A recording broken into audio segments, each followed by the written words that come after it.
Government ಪ್ರಾಪರ್ಟಿಗಳಲ್ಲಿ ಮತ್ತು government ಮಂದಿರಗಳಲ್ಲಿ ಶಾಖೆ ನಡೆಸುವಂಥದ್ದು ಮತ್ತು ಅವರ ಚಟುವಟಿಕೆ ನಡೆಸುವಂಥದ್ದಕ್ಕೆ ಬ್ಯಾನ್ ಮಾಡ್ತೀನಿ ಅಂತ ಏನು ಹೇಳಿದರು ನಮ್ಮ ಸನ್ಮಾನ್ಯ ಶ್ರೀ ಉಸ್ತುವಾರಿ ಸಚಿವರು ಪ್ರಿಯಾಂಕ್ ಖರ್ಗೆ ಅವರು ಏನು ಹೇಳಿದರು.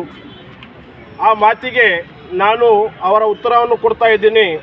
ತಾವು ಮೊದಲು ತಮ್ಮ ಇರುವ ಉಲ್ಲಂಘನೆಗಳು ಫಸ್ಟು ನೋಡಿಕೊಂಡು ಬೇರೆಯವರ ಬಗ್ಗೆ ಪತ್ರ ಬರಬೇಕು. ಅದಕ್ಕೆ ನಾನು ತಮ್ಮ ಈ ಒಂದು ಹೇಳಿಕೆಗೆ ತಮ್ಮ ನೈತಿಕತೆ ಇಲ್ಲ ಅಂತ ಹೇಳಿ ನಾನು ಭಾವಿಸ್ತೀನಿ. ಯಾಕಪ್ಪ ಅಂತಂದ್ರೆ ಇವತ್ತು ಕಲಬುರಗಿ ಜಿಲ್ಲೆಯಲ್ಲಿ ಏನು SP ಆಫೀಸ್ ಇದೆ ಅದ್ರ ಬಗಲಗಡೆ BR ಅಂಬೇಡ್ಕರ್ ಸ್ಮಾರಕ ಸಮಿತಿ ಅಂಥೇಳಿ ಆ ಒಂದು ಏನು ಕಲ್ಯಾಣ ಮಂಟಪ ಇದೆ, ಅದು ಘೋಷಣೆ ಆಗಿದ್ದು ಸರ್ಕಾರ ಘೋಷಣೆ ಮಾಡಿದ್ದು ಕಲ್ಯಾಣ ಮಂಟಪ ಸಲುವಾಗಿ.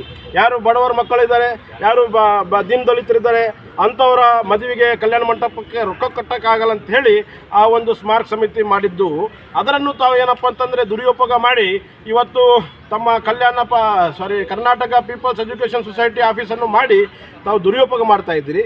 ತಾವು ದುರುಪಯೋಗ ಮಾಡಿ ಬೇರೆಯವ್ರ ಮೇಲೆ ತಾವು ಬೆರಳು ಎತ್ತಿ ತೋರಿಸ್ತದಂದರೆ ಇದಕ್ಕೆ ಯಾರು ನಂಬಲ್ಲ ಸ್ವಾಮಿ. ಫಸ್ಟು ನೀವು ನಿಮ್ಮ ವಿಚಾರಗಳನ್ನು ತಿದ್ದುಪಡಿ ಮಾಡಿಕೊಳ್ಳ್ರಿ, ನಿಮ್ಮ ಹಗರಣಗಳನ್ನು ತಿದ್ದುಪಡಿ ಮಾಡಿಕೊಳ್ಳ್ರಿ. ನಂತರ ನೀವು ಸ್ವಚ್ಛತೆ ಆದಮೇಲೆ ಬೇರೆಯವರಿಗೆ ಸ್ವಚ್ಛತೆಯನ್ನು ಕಲಿಸ್ರಿ ಅಂತೇಳಿ ನಾನು ಈ ಮೀಡಿಯಾ ಮುಖಾಂತರ ಹೇಳೋಕ್ಕೆ ಇಷ್ಟಪಡ್ತೀನಿ.